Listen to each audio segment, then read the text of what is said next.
के तेरे सजना मेहंदी लगा के रखना। এবার আর সোনা হিরে নয়, সাধারণ ফুল দিয়েই পোশাক বানিয়ে নজর কাড়লেন আম্বানি পুত্রবধূ। হ্যাঁ ভিউয়ার্স, গায়ে হলুদে ফুলের রানী সেজে রীতিমতো তাক লাগিয়ে দিল রাধিকা মার্চেন্ট। রাধিকা মার্চেন্টের যে দোপাট্টা দেখছেন এটা সম্পূর্ণই ফুল দিয়ে তৈরি, এমনকি কানে হাতে গলায় সবকিছুই ফুলের গহনা, যেন একেবারে ফুলের রানী। গায়ে হলুদে এমনই সাদা মাটা সাজে নজর কাড়লো আম্বানি পুত্রবধূ। হ্যাঁ ভিউয়ার্স, এবার আর সোনা রূপা হিরে নয়, রীতিমতো প্রাকৃতিক সৌন্দর্যেই সেজে উঠলেন আম্বানি পুত্রবধূ। তার এই গায়ে হলুদের সাজ এখন রীতিমতো সোশ্যাল মিডিয়ায় ভাইরাল।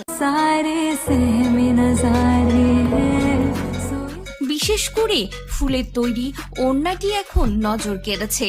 জানা যাচ্ছে তার এই সাজে ডিজাইন করেছে রেহা কাপুর। এছাড়াও এদিন একটি লাল লেহেঙ্গা পরেছিলেন রাধিকা মার্চেন্ট, গলায় ছিল হীরের গহনা, আর পুরো লেহেঙ্গায় সোনালী রঙের সুতা দিয়ে কাজ করা ছিল। সব মিলিয়ে জাঁকজমক ভাবেই তার গায়ে হলুদের অনুষ্ঠান সম্পন্ন হয়েছে। এদিনও বলিউড তারকাদের চাঁদের হাট বসেছিল। সোহা আলী খান থেকে জাহ্নবী কাপুর, সালমান খান সকলেই হাজির হয়েছিলেন, এমনকি রণবীর সিংকেও দেখা গিয়েছিল। সকলেই গায়ে হলুদের অনুষ্ঠানে হলুদ মেখে উদযাপন করেছে অনন্ত ও রাধিকার গায়ে হলুদের অনুষ্ঠান। তো ভিউয়ার্স, সব মিলিয়ে রাধিকা মার্চেন্টের এই লুকটি কেমন লাগলো, আর তার ফুলের তৈরি ওড়নাটি দেখতে কেমন লাগলো তা অবশ্যই কমেন্ট করে জানাতে ভুলবেন না।